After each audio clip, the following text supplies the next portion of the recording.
Today we're talking Clyde Edwards-Helaire, CEH, as we all know, the Chiefs starting running back. We're talking year 2 fantasy football running backs, right? And Clyde Edwards-Helaire, he's a very good lateral agility, great hands out of the backfield, very good contact balance.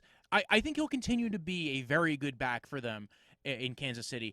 I don't know if he can do everything. I don't know if he can be the 90%. There's no 90% running backs anyway. But the guy who's out on the field all the time. My primary concerns are when the field gets shorter and there's more guys in the box, he has a bigger problem going ahead and making those guys miss and getting the tough yards because he's not a big guy. And he doesn't have the elite athleticism to totally make guys miss. He's got good athleticism. I don't think he's got elite level athleticism.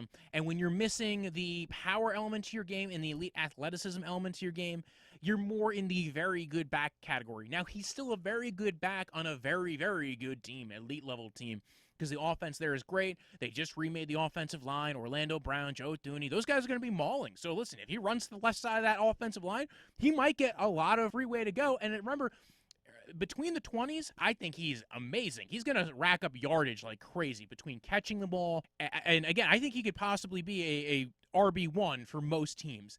I do concern myself with, again, like, is he going to get a lot of touchdowns? You know, in the red zone, he had some problems last year converting. He's going to have some concerns. If, you know, again, maybe the offensive line is going to be a lot better as far as run blocking goes. I just see him more as a round 2 running back, or again, like fringe round 1. Like, again, I think he's going to be a very good running back. Depends on what your league values. And I think if they utilize him more as a pass catcher, I think there's so much you could do with him. But as far as being a between the tackles runner, a little bit more concerns.